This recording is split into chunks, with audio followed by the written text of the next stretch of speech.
Olá, sejam bem-vindos.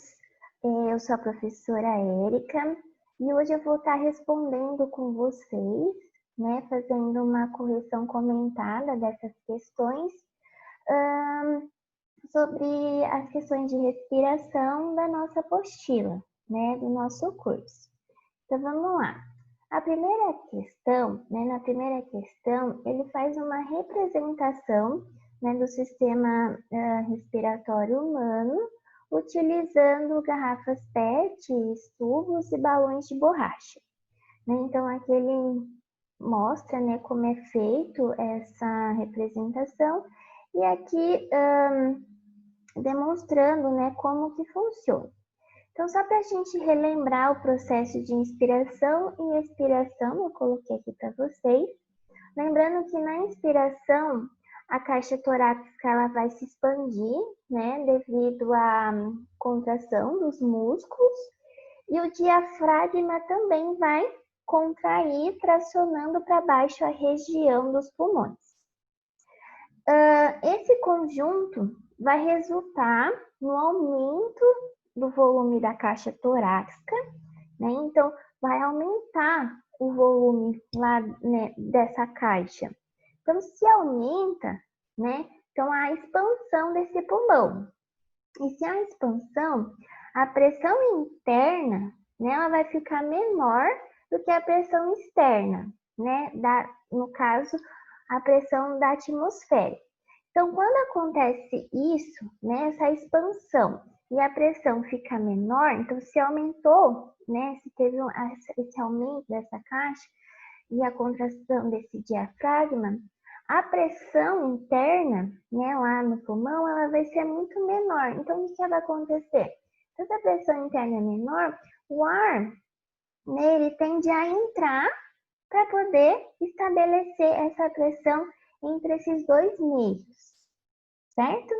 E a expiração, né, seria ao contrário. Então, os músculos, né, que levaram, né, a caixa torácica, né, os músculos da costela, eles vão relaxar, né, vai diminuir aquele tamanho, aquele espaço, né, e com esse relaxamento dos músculos e o diafragma relaxando, o que vai acontecer? Os pulmões eles vão comprimir, né? Então a pressão vai ser maior por conta dessa compressão do pulmão e o ar vai ser expulso, né, do pulmão. Então esse é um processo da inspiração e expiração, né, ilustrado aqui por esse esquema, né, utilizando garrafas PET. Lembrando que, né, quanto maior a concentração de CO2 no sangue, menor é o pH sanguíneo. Por que eu estou falando isso? Que esse processo, né, de inspiração e expiração, ele é controlado, né, pelo nosso sistema nervoso, lá pelo centro respiratório localizado no bulbo, e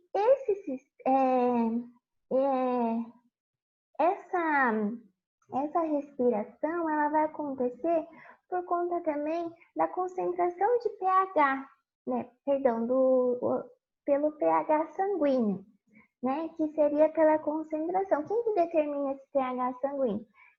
A concentração de CO2. Então, se tem mais CO2 lá no sangue, mais ácido vai ser. Então, aí ele vai sinalizar lá para o centro respiratório, lá no bulbo, e esse bulbo vai mediar, né, esse processo de inspiração e expiração, né, que seria essa frequência, né? Bom, sobre o sistema respiratório humano e as estruturas que representam na demonstração, é correto afirmar que o movimento da mão esticando a borracha corresponde ao relaxamento do diafragma. Então, aqui, né, esticando a borracha. Então, quando ocorre a inspiração, o diafragma, ele relaxa ou ele contrai? Então, essa a alternativa A, ela está incorreta. Por quê? Aqui, ao invés de relaxar o diafragma, o diafragma ele vai estar contraindo, né? Tracionando para baixo, né? Para que auxilie, aumente, né? Essa pressão interna ali na cavidade torácica. Então, a alternativa A está incorreta. Alternativa B. O movimento da mão esticando a borracha corresponde à contração do diafragma? Aqui sim está correto. Por ação do bulbo, quanto ao pH do sangue circulante, diminuiu em razão da formação de ácido carbônico no plasma? É o que eu acabei de falar para vocês, né? Então, esse movimento, né, esse relaxamento, essa contração, ela é controlada, né, por ações lá do nosso centro respiratório, no sistema nervoso, que vão ser sinalizados por esse pH, né, que, como eu falei para vocês, quanto maior a concentração de CO2, né, esse CO2 ele vai levar a formação de ácido carbônico no plasma, e esse ácido carbônico ele vai estar diminuindo o pH, deixando um pH mais ácido, né? Que vai estar sinalizando para que ocorra esse processo de inspiração e expiração, tá? Então, a alternativa correta da questão número 1 é a alternativa B. Questão número 2. O volume total de ar que cabe no sistema respiratório de um homem adulto, ao nível do mar, é de cerca de 6 litros. Nessas condições, os pulmões de um indivíduo em repouso, a cada movimento respiratório, trocam com o meio externo, em média, apenas 0,5 litros de ar. Lembrando que os nossos pulmões, eles não esvaziam totalmente, né? Então, tem sempre, fica lá uma quantidade de ar, né, no nosso pulmão. Essa quantidade de ar inspirado mistura-se ao ar retido nas vias aéreas e apenas parte dessa mistura chega aos alvéolos. Deste modo, considerando a fisiologia e a anatomia do aparelho respiratório humano, é correto afirmar que, durante a inspiração, o ar que chega aos alvéolos possui, né? Então, alternativa A, maior concentração de CO2 que aquela do sangue venoso? Não, né? Lembrando que a nossa atmosfera, né, a pressão parcial de oxigênio na atmosfera é maior, né, do que a pressão parcial no nosso pulmão. Então, ela acaba sendo maior, né, de oxigênio. E, então, a concentração de CO2, né, ela vai ser menor, porque no sangue venoso é aquele sangue que está vindo dos tecidos, né, é onde ocorreu a troca, né, onde houve a troca levou o oxigênio para aquele tecido, né? E o sangue venoso ele vai trazendo uma maior concentração de CO2, né? Então, aqui essa alternativa está incorreta. Menor concentração de CO2 que o ar atmosférico? Também não. D. Maior concentração de CO2 que havia sido expirado? Também não. Menor concentração de oxigênio que aquela que havia sido expirado? Não, então a alternativa correta seria maior concentração de oxigênio que aquela do sangue arterial, né? Então, esse oxigênio inspirado, né, essa maior concentração de oxigênio, ela vai chegar nos alvéolos, né? Vai ocorrer a hematose, né? Onde esses lá nos alvéolos as células do sangue, né?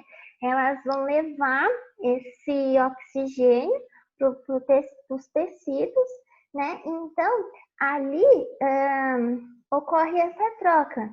por conta dessa pressão parcial. Então, o sangue venoso, ele tem maior concentração de CO2 do que o sangue arterial, né? E essa concentração de oxigênio, né, nos alvéolos, vai fazer com que ocorra essa hematose e as células do sangue, né, elas vão levar o oxigênio para o tecido. Então, a concentração, no entanto, a concentração nos alvéolos de CO2, ela acaba, sim, sendo maior no sangue arterial. Então, a alternativa correta é a alternativa C. Questão número 3. Para suprirem suas células com oxigênio e removerem o gás carbônico dos tecidos, os animais realizam trocas gasosas com o ambiente, processo denominado de respiração. Na tabela a seguir estão listados 4 grupos de animais e 4 tipos de respiração. Então, aqui, os grupos de animais, que são os poríferos, né, as esponjas lá no mar, os crustáceos, os insetos e os répteis. Então, lembrando que os poríferos são animais aquáticos e eles apresentam uma respiração cutânea direta, né? Não tem lá um sistema nervoso, um sistema circulatório, né? Então é uma respiração direta onde ocorre essa troca gasosa entre o meio externo e já com as células do tecido. Então os poríferos, eles vão ter uma respiração do tipo cutânea.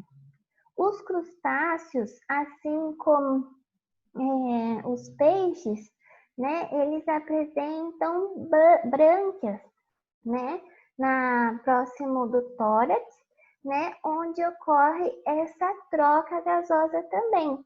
Então, esses crustáceos, eles também, né, eles são de ambiente aquático, então o tipo de respiração deles são as brânquias. Os insetos, né, a maioria dos insetos, eles apresentam uma respiração traqueal, né? Lembrando lá que na parede, né, do corpo dos insetos tem lá aqueles orifícios, né? Os espiráculos, onde ocorre lá a entrada de ar, né? Por esse orifício que se liga à traqueia, e essa traqueia vai levar esse oxigênio e ocorrer essa troca gasosa lá direto com o tecido. E os répteis, né, assim como as aves e os mamíferos, né, lembrando que por questão de adaptação, né, por questão evolutiva, né, eles vão apresentar uma respiração pulmonar, né? Então, é tudo uma questão evolutiva, né? Esses animais, no caso dos aquáticos, eles têm maior facilidade de ter essa troca gasosa pelo meio aquático, porque eles estão naquele meio, né? Já um réptil, né? É difícil ele ter uma respiração cutânea, sendo que a sua pele, né, é diferente de um exemplo de um anfíbio, né, que apesar de ter uma respiração pulmonar, ele também depende muito da respiração cutânea, né? Então, lembrando nessa escala evolutiva, né? Então, é importante a gente pensar dessa forma. Então, associando aqui, né, então a gente tem que os poríferos é uma respiração cutânea, os crustáceos branquial, os insetos traqueal e o répteis pulmonar. Então, a alternativa correta, né? Então, fazendo essa relação correta entre os grupos, então a alternativa correta é a alternativa A, né? Fazendo essa associação aqui. Questão número 4. A FIFA, entidade que dirige o futebol mundial, há alguns meses proibiu inicialmente jogos de futebol em altitudes acima de 2.500 metros e, posteriormente, acima de 3.000 metros. Essa medida foi tomada em função de tontura, cansaço, enjoo, e dificuldades respiratórias, sentidas pelos jogadores provindos de locais de baixas altitudes, o que provoca menor rendimento esportivo desses atletas, né? Então, aqui mostrando que quanto maior, né, a altitude, menor aqui é a saturação da hemoglobina, né? A saturação da hemoglobina pelo oxigênio. Então, o que significa isso? Então, lembrando lá que a hemoglobina, né, são proteínas presentes nas hemácias, e essa proteína que vão carregar, né, esse oxigênio para o tecido. Então, lá na hemoglobina, ela tem uma afinidade pelo oxigênio, né? E essa ligação entre a hemoglobina e o oxigênio que a gente chama de saturação. Então, mostrando que aqui,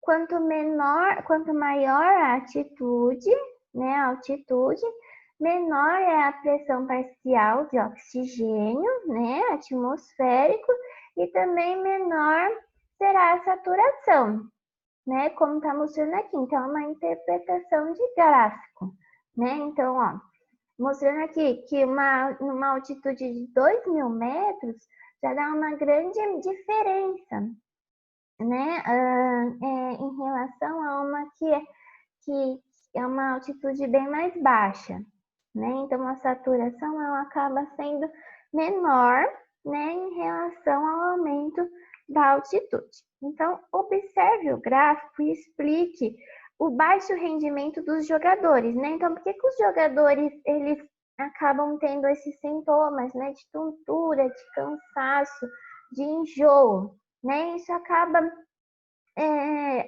influenciando no rendimento desses jogadores, né?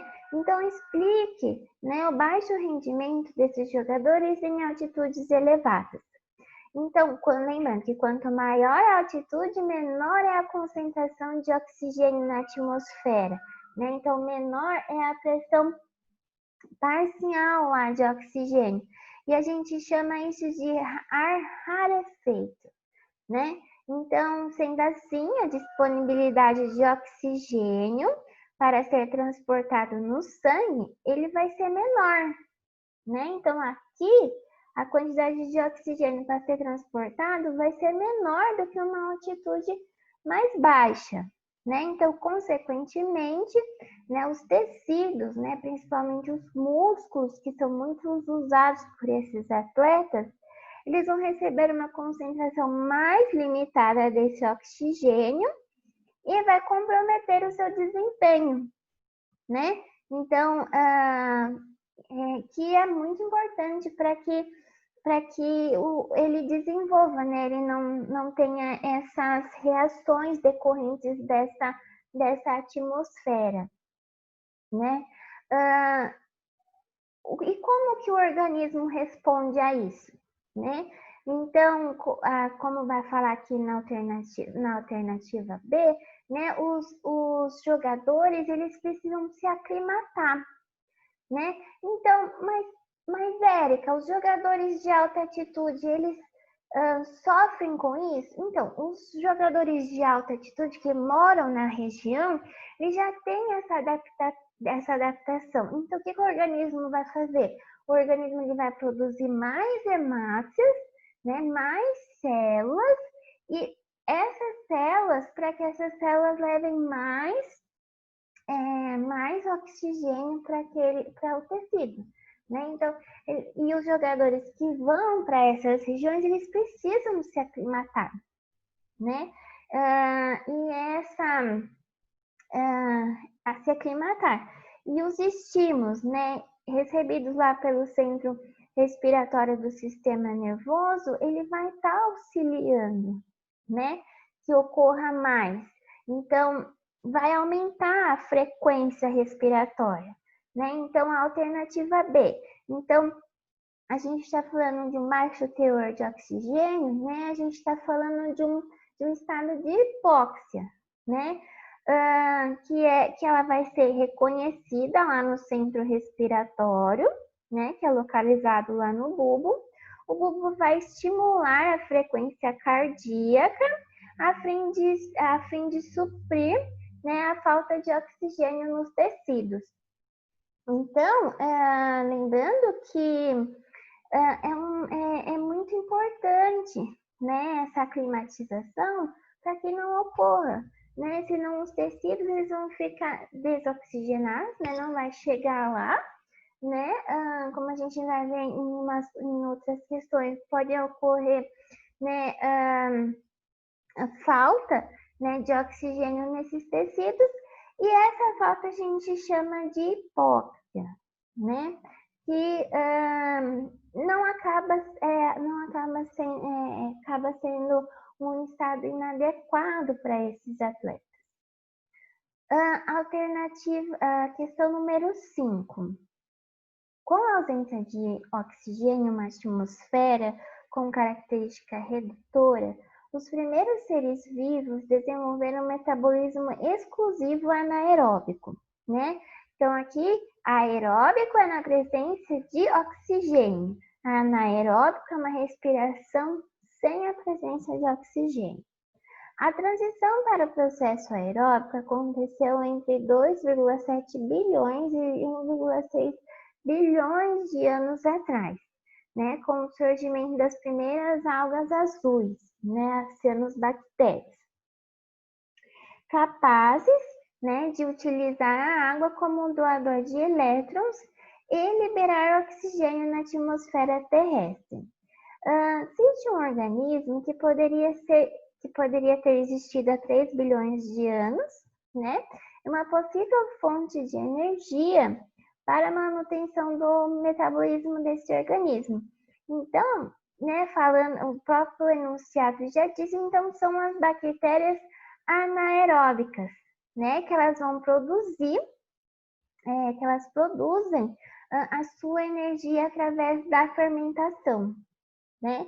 Então, essa produção de energia, né, lembrando lá que ela pode ser uma fermentação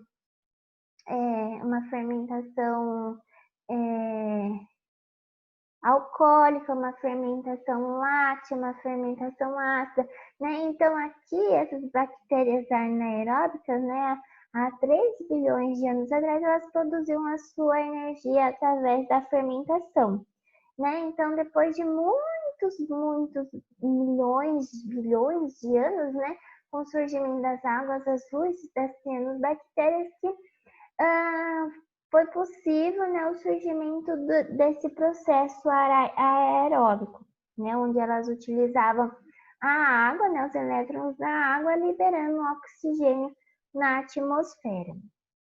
B. Explique as diferenças entre os 3 tipos de respiração celular das espécies atualmente existentes, né? Então, quais seriam, né? Seriam a respiração celular aeróbica e a respiração celular anaeróbica, né? Então, a respiração celular, ela precisa, né, de oxigênio para que ocorra, e a anaeróbica, ela ocorre nessa ausência de oxigênio. A aeróbica, ela ocorre no citosol e na mitocôndrias, né, produzindo maior quantidade de ATP, enquanto que a anaeróbica, ela ocorre apenas no citosol, né, ela não ocorre na mitocôndrias, e ela produz uma quantidade de ATP muito menor do que a respiração aeróbica, né? Então, a respiração aeróbica, ela é muito mais eficiente nessa produção de energia comparado à respiração anaeróbica. Certo? Questão número 6. No gráfico abaixo, a curva mostra a porcentagem do oxigênio, do gás oxigênio na atmosfera terrestre, ao longo do tempo em relação ao nível atual. Nessa curva, os pontos 1, 2, 3 e 4 representam o surgimento de grupos de seres vivos, né, que seriam esses, os eucariontes unicelulares, os organismos multicelulares, os cordados e o grupo vegetal das angiospermas. Então, aqui, né, mostrando o gráfico ilustrando, né? Então, aqui antes do, né, como falar lá na questão anterior, né, seria aqui os procariontes primitivos, né? Essas bactérias que elas respiravam por uma respiração anaeróbica, né? Então, depois de muitos, né, milhões de anos, surgiram os primeiros eucariontes, depois os organismos multicelulares, esses organismos multicelulares, né? Olha, teve um grande aumento aqui no percentual de oxigênio na atmosfera, né? Vocês estão vendo aqui, mostrando no gráfico. Depois vieram os cordados e o grupo das angiospermas, né? Então, aqui é uma questão na questão evolutiva, né, o percentual de oxigênio, né, na atmosfera. Então, aqui das angiospermas até o presente não mudou muito, né? Que grupo de seres vivos surgidos depois do ponto 2, né, dos organismos multicelulares, e antes do ponto 4 da curva, né, contribuíram para o aumento do oxigênio na atmosfera. Então, quem são? Né, falam lá de cima, vocês lembram lá das algas azuis, das cianobactérias, né? Então, são das algas lá, das algas pluricelulares, né? Depois vem o grupo vegetal, né? As briófitas, as pteridófitas e as gimnospermas, né? Que elas passaram a realizarem a fotossíntese, né? E liberarem mais oxigênio na atmosfera, né? Então, esse aumento se dá a esses grupos, né? Das algas e dos grupos vegetais, né? Das briófitas, das pteridófitas e da angiospermas e posteriormente, né, no grupo evolutivo da angiosperma, né? Então, essa seria a resposta da alternativa A. Depois, né, de que ponto assinalado na curva surgiu os cloroplastos, né? Então, aqui, né, né, a gente acredita que os cloroplastos, né, lembrando que os cloroplastos, assim como as mitocôndrias, né, por uma questão evolutiva, né, eles estão lá nas células eucariontes, né, aeróbicas, pela endossimbiose, né, lá é uma teoria, né, a teoria da endossimbiose lá,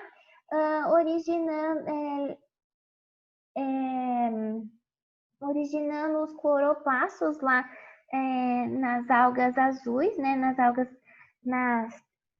algas pluricelulares. Então, a gente acredita que o surgimento seja a partir aqui do ponto 1, né, onde essas algas, elas, como eu falei, elas acabam utilizando, né,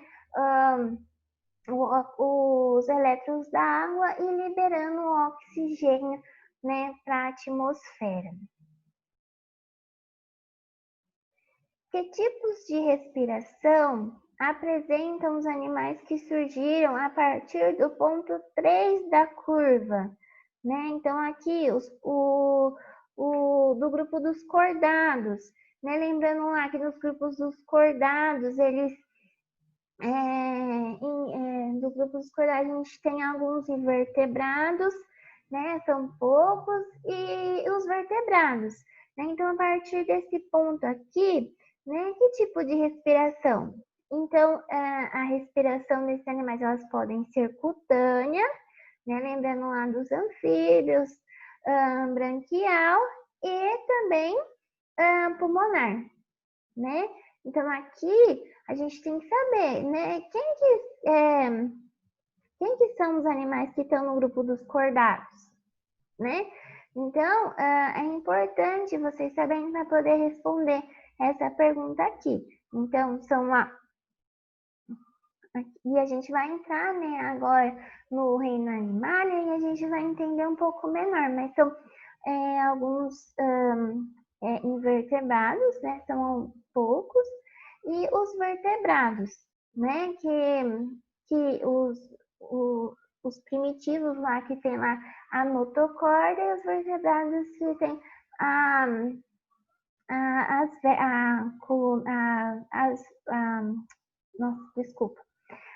coluna vertebral, né? Então, a partir do ponto, a respiração desses animais, elas podem ser cutânea, branquial e pulmonar, certo? Questão número 7.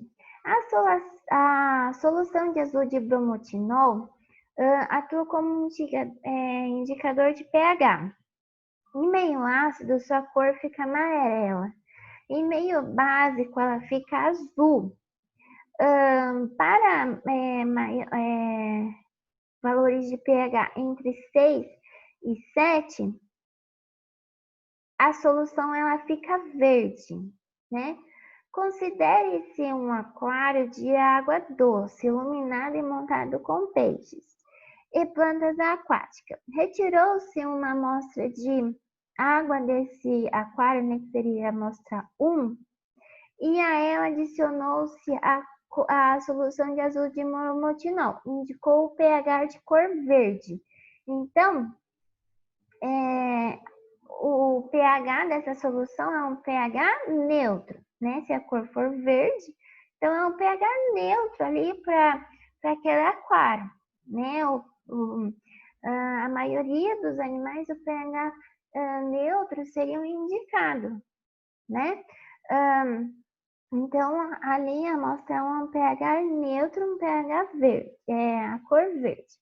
O aquário ele foi mantido por certo tempo em um ambiente escuro. Nova amostra de água foi retirada, que seria a amostra 2. E ao adicionar o indicador de pH, a coloração foi diferente, né, da observada na amostra 1. Explique o que provocou a diferença de pH entre as amostras 1 e 2. Lembrando que no aquário, né, o aquário ele era iluminado, tinha peixes e plantas aquáticas, né? Então, uma condição ideal lá para o aquário que tinha, além dos peixes, tinha as plantas aquáticas. Esse aquário foi colocado no escuro. Então, o que aconteceu? Então, se ele colocou no escuro, as plantas aquáticas que liberavam oxigênio, né, para o meio, elas passaram a não realizar fotossíntese, né? E sim, elas começaram a utilizar o oxigênio no meio e liberar gás carbônico, né? Gás carbônico. E todos os seres vivos, tanto as plantas, né, e os peixes do aquário, eles vão realizar apenas a respiração liberando esse CO2 naquele meio, né?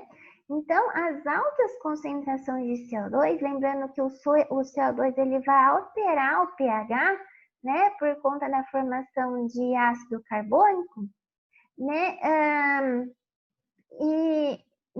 vai alterar esse pH, deixando o meio mais ácido, né, e vai alterar a cor. Então, acredita-se que, dependendo do tempo, né, que esse aquário ficou lá no escuro, a água pode ficar amarela, né, quando adicionou o bromotinol. Então, pode ser, alterou sim a cor da água por conta da alteração de pH, né? E devido à concentração de CO2 naquele meio, certo? A adição excessiva de ração para os peixes levou ao aumento da produção de decompositores no aquário, né? Então, pode ser bactérias, fungos, entre outros. Coloração é esperada ao adicionar indicador de pH a uma amostra de água no aquário, né? Então, seria a amostra 3. Então, que cor que a gente espera, né, que a água fique? Então, na cor amarela. Por quê? Né? Então, os decompositores, né, essa decomposição, né, aeróbica lá da matéria, né, da ração, ela libera, né, o CO2, né? Essa decomposição, ela vai liberar esse CO2, aumentando a acidez do meio. Então, é como eu falei na alternativa anterior. Então, quanto maior esse gás carbônico no meio, maior será a acidez desse meio e né, a cor esperada será a cor amarela, certo? Questão número 8. Mecanismos de controle de pH são fundamentais para a vida. Um mecanismo bastante eficiente no controle de pH por mecanismos vivos envolve moléculas doadoras e receptoras de prótons, que são ácidos e bases que atuam em conjunto equilibrando alterações de pH, às quais os organismos estão sujeitos. Alternativa A. Alterações no pH intracelular afetam as estruturas de proteína. Por que isso ocorre? Então, além da temperatura, né, as proteínas, elas precisam de um pH ideal, que seria um pH teórico, um pH neutro, né? Porque senão as proteínas elas podem ser desnaturadas, elas não vão exercer as suas funções, né? Vão modificar a sua estrutura, né? E então o que acontece? As alterações de pH elas vão interferir nas ligações químicas, né, dos aminoácidos. Lembrando que as proteínas elas são compostas por aminoácidos, por ligações peptídicas, né? Essa alteração ela vai modificar a forma, essas alterações elas vão modificar a forma da proteína e vai interferir na sua função. Então, lembrando que além da temperatura, o pH é muito importante para que as proteínas elas não percam suas funções, né? Lembrando das enzimas, né, da aula anterior. As enzimas elas são proteínas, né? E se a proteína, se essas enzimas elas estão em pH, né, que não são adequados para suas atividades, elas vão perder sua função, né? Lembra lá do ácido do estômago e as proteínas que agem no estômago, as proteínas que agem no duodeno, então cada uma tem o seu pH ideal, né? Então, o pH ele acaba interferindo também, né, na estrutura dessa proteína, e se ele interferiu, ele vai impedir, né, que a proteína ela exerça a sua função.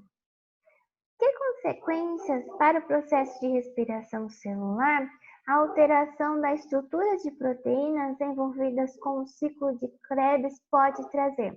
Então, lembrando que o ciclo de Krebs ele faz parte, né, da respiração celular, ele ocorre lá na mitocôndria, né, e o ciclo de Krebs ele acontece a partir da atividade de várias enzimas, né? Então, se o pH ele está alterado, né?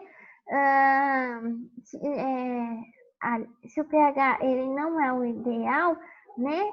O que vai acontecer? As enzimas elas não vão exercer a sua atividade e aí o ciclo ele vai acabar ser comprometido e a produção de ATP ela vai ser muito, muito menor do que o desejado, né? Então vai limitar essa produção de energia, né? Então o funcionamento do ciclo ele vai depender dessa atividade, né? Dessas enzimas, né?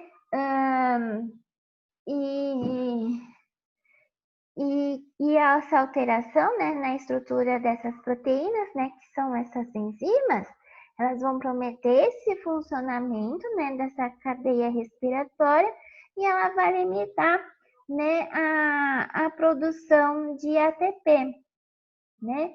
Então é muito importante lá no ciclo de Krebs, né, que o pH seja ideal, porque as enzimas, a coenzima A, né, a acetilcoenzima, todas essas enzimas lá do ciclo de Krebs, né, elas não vão exercer a sua função e elas vão comprometer a produção de energia final, certo? Então, a questão número 9, a questão lá da Unesp.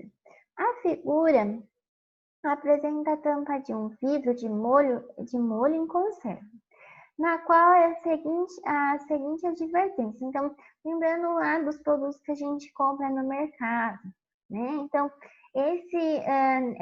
nessa tampa aqui, vem tipo um controle de qualidade, né? Então, aqui, se essa tampa ela estiver levantada, né, não consumir o alimento, né? Então, comprar somente se a tampa estiver abaixada, né? Sobre a descrição da tampa, um estudante de biologia levantou duas hipóteses.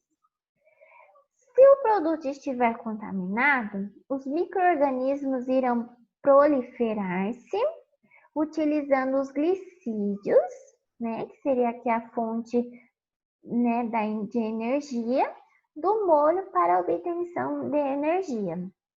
Isso ocorre por conta de uma fermentação alcoólica que vai quebrar os açúcares desse alimento. Né? Se ele está falando aqui dos glicídios, então ele vai quebrar esse açúcar do alimento realizando uma fermentação. 2, né? A segunda hipótese.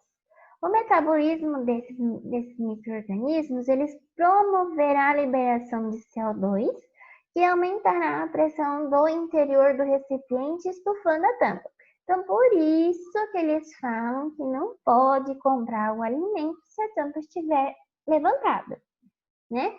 Por conta que essa fermentação, ela libera ATP, né, para a sobrevivência desses micro-organismos e, além disso, libera CO2, né, gás carbônico. E esse CO2 ele vai promover o aumento, né, da pressão na tampa. Então, por isso que ocorre esse aumento aqui.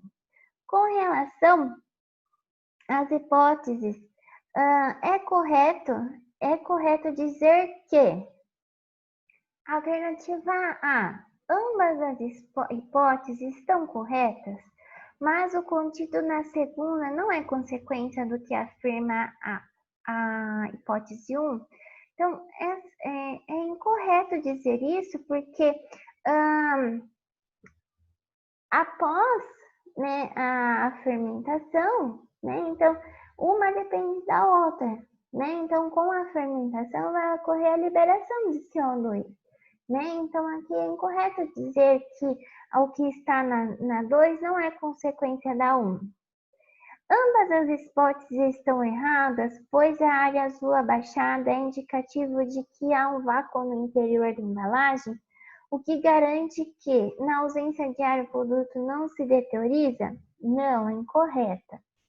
D. A primeira hipótese está correta e a segunda está errada, pois durante a fermentação não se produz CO2, está incorreto, porque a fermentação ela produz sim CO2, né? O que ela produz? Ela produz menor quantidade de ATP, mas ela produz sim CO2. E ela não depende de oxigênio, né?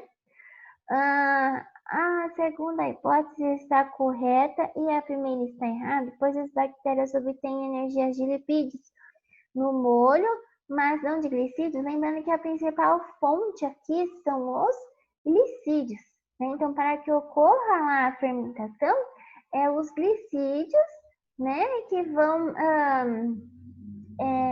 os glicídios que vão gerar lá a fermentação e a liberação de CO2, né? Então, a alternativa correta é a alternativa B, onde ambas as hipóteses estão corretas e o contido na segunda hipótese é consequência do que se afirma na primeira hipótese, certo? Questão número 10.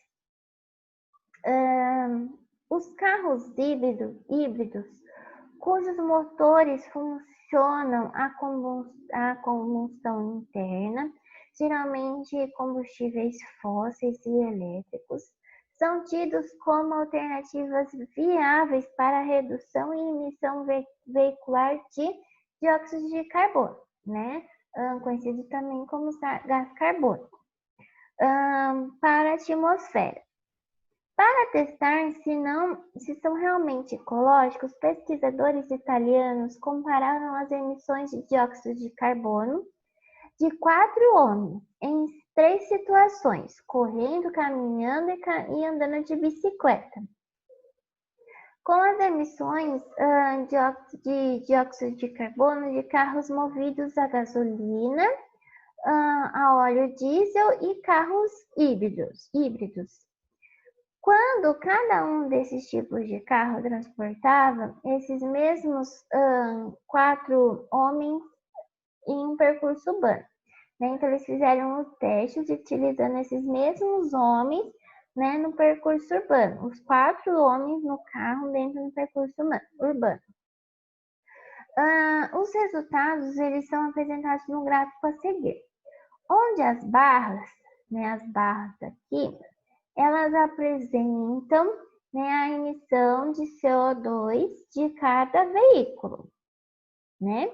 As linhas vermelhas apresentam a emissão de CO2 de cada grupo, né, de homens. Então, aqui 4 homens correndo, eles emitem em torno de 100 gramas de CO2 por quilômetro.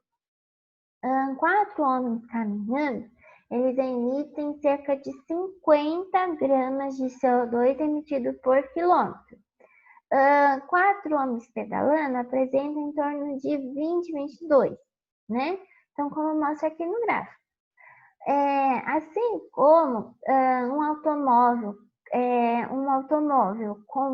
com esses 4 indivíduos, né? 4 indivíduos, um automóvel à base de gasolina, ele produz mais de 120 gramas de CO2, né? E assim por diante, né? Aqui. Então, interpretando esse gráfico, o que a gente vê? De 4 homens correndo, ele acaba sendo a emissão, né, de gás carbônico acaba sendo muito maior do que se esses 4 homens estivessem dentro do carro híbrido, né? Porque se estivesse num carro a diesel e um carro a gasolina, ele acaba sendo menor. No entanto, quando ele está correndo e comparado aqui ao carro híbrido, né? Aqui a emissão de gás por esses 4 homens correndo acaba sendo maior do que se eles estivessem no carro híbrido, certo? Já os 4 homens caminhando e os 4 homens pedalando, eles acabam sendo menores em qualquer situação, né? Como mostra aqui. Considerando os resultados e as condições nas quais foram realizados o experimento, e considerando os processos de obtenção e produção de energia que permitem a movimentação dos músculos dos homens, pode-se dizer corretamente que 4 homens transportados por um carro híbrido apresentam a mesma taxa respiratória que 4 homens pedalando? Não, né? Então, essa alternativa está incorreta, porque o único que é maior seria aqui 4 homens correndo, né? Então, aqui não seria 4 homens pedalando, sim 4 homens correndo. Então, uma alternativa incorreta. Correndo consome mais glicose que 4 homens pedalando. Sim. E 4 homens caminhando, né?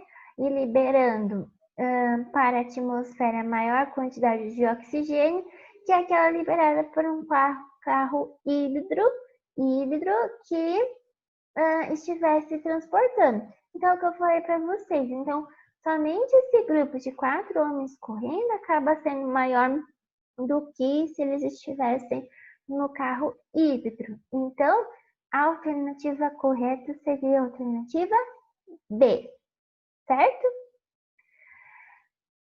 Questão número 11. Ao longo da evolução dos vertebrados, né? Então aqui está falando tanto da evolução da digestão, quanto da evolução da circulação, da respiração, da excreção e da reprodução, né? Então, a digestão a gente já viu, né? Então, aqui a alternativa A fala. A digestão, ela se torna-se cada vez mais complexa. A tomada do alimento pela boca e a sua passagem pelo estômago e intestino são apenas características de grupos mais recentes? Não, né? Então,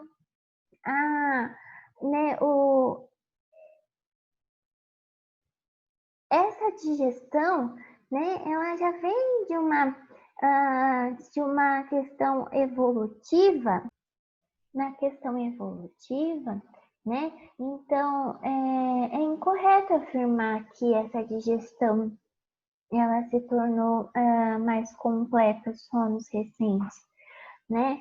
Por conta que ancestrais primitivos, né? Eles já demonstravam, né? Mostravam essa mandíbula já, uma mandíbula mais articulada, né, com câmeras como estômago e intestino, né, então eles já traziam essas características, né, enquanto que os vertebrados mais recentes, né, que seriam as aves, né, elas trazem sim essas características, mas os ancestrais eles também possuem essas características de um sistema digestório mais completo, né? Alternativa B. A circulação apresentou poucas mudanças? Não, né? Lembrando que a primeira a circulação lá nos peixes, né? Onde os peixes eles apresentam apenas 2 camadas, né? Um átrio e um ventrículo, enquanto que os anfíbios apresentam 3, né? Depois os répteis, né, os répteis não crocodianos, onde eles apresentam esse coração com 3 cavidades, mas apresentam, né, uma pequena fenda lá, né, e assim depois vem os mamíferos com 4 câmeras. Então, lembrando que houve sim muita mudança, né? Houve muita mudança sim, né? O número de cavidades cardíacas mudou sim, né? Influenciou sim, né, na circulação pulmonar sistêmica. né? Porque numa circulação onde, né, numa circulação completa, né, onde há essa troca, onde tem a circulação pequena e a grande circulação, né? Então, sim, né, a circulação pulmonar e essa sistêmica, né? Então, sim, influenciam muito, né, em questão evolutiva, sendo que acaba essa troca, né, essa circulação mais completa, ela acaba sendo mais eficiente, né, para essa troca, para levar esses nutrientes, né, para o tecido, ela acaba sendo muito mais eficiente do que uma circulação mais simples, né? A respiração. E no nível celular, ela manteve sim semelhantes, né, em todos os grupos, que no caso seria a respiração celular. Houve mudanças, né, porém os órgãos responsáveis pelas trocas gasosas, eles se diferem entre os grupos. Sim, né? Então, dentro dos grupos dos vertebrados, né, a gente tem lá um exemplo nos anfíbios, que eles, né, apesar de eles terem os pulmões, eles dependem muito dessa respiração cutânea, né? Então, ela acaba assim sendo diferente, né?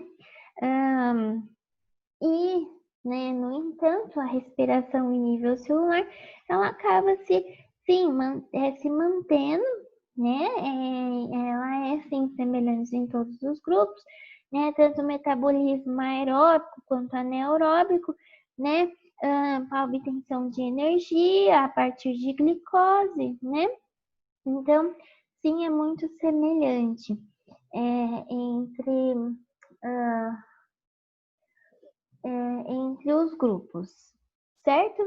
Então, a alternativa correta seria a alternativa C, né? Então, só para a gente ver o que está incorreto na alternativa D e E, né? Então, fala aqui que a excreção sofreu muitas alterações devido às mudanças do sistema excretor, porém, independentemente do ambiente em que vivem, né? Os animais excretam ureia, amônia e ácido úrico. Não, então é incorreta, né?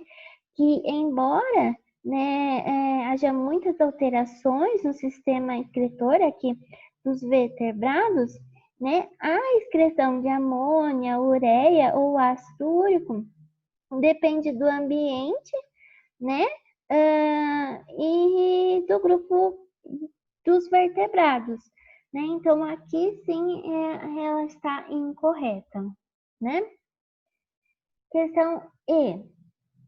A reprodução sofreu algumas mudanças relacionadas com a conquista do ambiente terrestre. Assim, todos os vertebrados, com exceção dos peixes, dependem da água para reproduzir. Então, essa também está incorreta. Lembrando lá, principalmente dos anfíbios, que eles ainda dependem da água para sua reprodução, certo? Questão número 11. João, com o sobrenome de Limeira, agrediu e insultou a moça, irritado naturalmente com seus desenhos. Martinha recorreu-se à casa, nova agressão à porta. Martinha, indignada, mas ainda prudente, disse ao importuno: Não se aproxime, que eu lhe perfuro. João Limeira aproximou-se, ela deu-lhe uma punhalada que matou instantaneamente, né? Então, esse é um trecho de Machado de Assis, né? De O Punhal de Martinha. Perfurações no tórax, provocadas por objetos pontiagudos, como facas e punhais, ainda que não atinjam qualquer órgão vital, se permanecerem abertas por matar se permanecerem abertas, podem matar o sujeito por asfixia. explique por que pode ocorrer, né? Então, ela deu uma apunhalada, né? E o sujeito faleceu por conta de quê? Então, realmente ele acaba uma morte por asfixia, por quê? Né? Perfurações desse tipo ocasionam a entrada de ar na cavidade torácica, igualando a pressão interna, né? Seria a pressão torácica com a pressão externa, a pressão atmosférica. Então, lembrando que para que ocorra um movimento respiratório, né, a inspiração e a expiração, deve ocorrer essa diferença de pressão, né, tanto na externa quanto interna, para que o ar entre ou saia do pulmão, né? Então, se não tem essa pressão, né, essa diferença na pressão, né? Então, o pulmão ele vai deixar de se movimentar, e o que vai levar a pessoa à morte, né? Então, por isso que a pessoa acaba morrendo por asfixia, certo? Alternativa 13. As pessoas são incentivadas a praticar atividades físicas visando uma vida saudável. Especialistas em fisiologia do exercício determinaram a porcentagem de fibras do tipo 1 e do tipo 2 encontrada em músculos estriados esqueléticos de 4 grupos de pessoas. Então, atletas maratonistas, atletas velocistas, pessoas sedentárias e pessoas com atividades físicas moderadas. Os resultados deste estudo são mostrados na figura a seguir.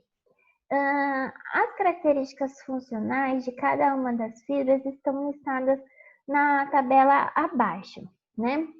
Então, os corredores dos maratonistas seriam corredores de longas distâncias e os velocistas seriam corredores de curtas distâncias, né? Que é um exemplo de 100 metros rasos, né?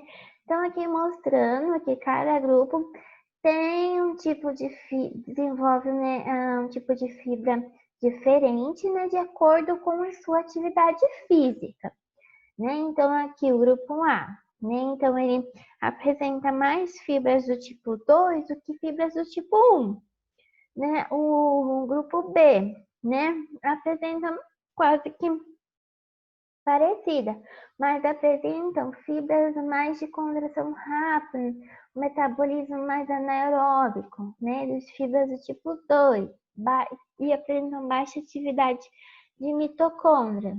Os maratonistas, né? Então, eles apresentam muito mais fibras do tipo 2, que seriam de contração lenta, né? Um metabolismo aeróbico, né?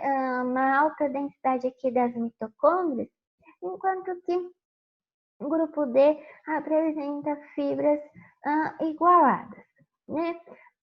Olhando aqui, né, nas informações que o enunciado traz e com as informações aqui da tabela, né, a gente, né, associa esses grupos, né, aos tipos de pessoas que ele traz, né, no enunciado. Então, aqui, o grupo A, né, a gente associa esse grupo A ao grupo dos velocistas. Por quê? Né, esses são os corredores, né, são corredores de curtas distâncias, né, eles precisam muito mais dessas fibras do tipo 2, com contrações mais rápidas, né, e um metabolismo anaeróbico mais frequente, né? E com baixa nesse metabolismo mais anaeróbico, então ele vai ter uma baixa densidade dessas mitocôndrias. Então, a gente associa isso aos velocistas, né? Assim como, ao contrário, né, os maratonistas que são, né, corredores de longas distâncias, que têm um preparo físico, né, para correr distâncias longas, né, eles desenvolvem mais essas fibras de contração lenta, né? Um metabolismo anaeróbico, né? Como ele vai fazer uma corrida muito grande, né? Então eles precisam desenvolver esse metabolismo aeróbico para que não ocorra fadiga, né? Fadiga muscular, né? Durante a corrida. Como é um percurso muito longo, ele tem que trabalhar essas fibras. E a gente acredita que um grupo D seria um grupo de uma atividade física moderada e o D um grupo de pessoas mais sedentárias, né? Então a gente associa que seja grupo B e D. A alternativa A. Analise as informações da tabela e indique entre os 4 grupos de pessoas A, B e C, mostrando na figura qual grupo corresponde aos maratonistas e qual grupo aos velocistas. Então, o que eu falei para vocês. Então, os maratonistas a gente associa ao grupo C, por representarem as fibras musculares dos maratonistas, né? As fibras do tipo elas apresentam mais fibras do tipo 1, né?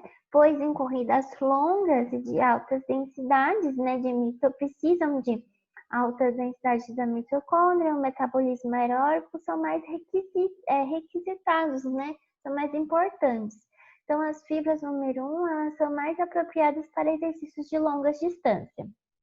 E o grupo A representa os velocistas, pois as corridas de curtas distâncias, né, as fibras 2 elas são mais eficientes, né, de contração mais rápida e de metabolismo anaeróbico mais frequente.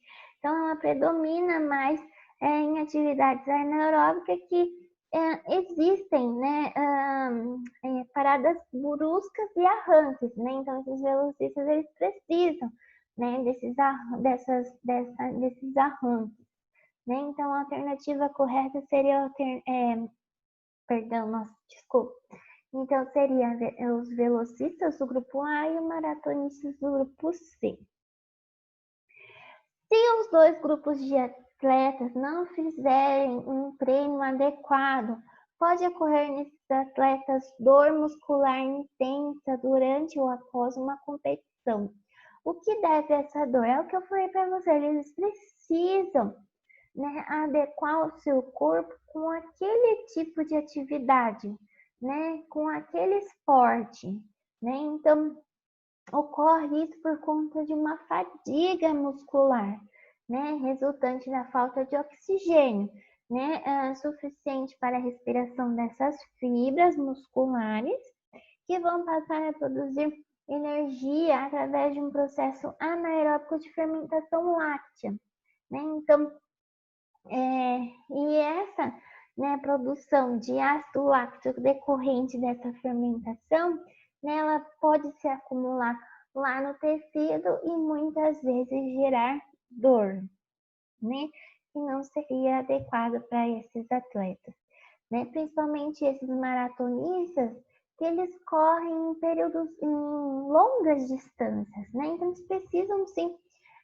fortalecer essas fibras aqui e essas fibras, né, do tipo 1, né, com uma concentração mais lenta, então o corpo vai se adaptando, né, com aquele tipo de atividade. Certo? Então, muito obrigada. Então, até a próxima resolução, né, que será sobre sistema circulatório. Obrigada.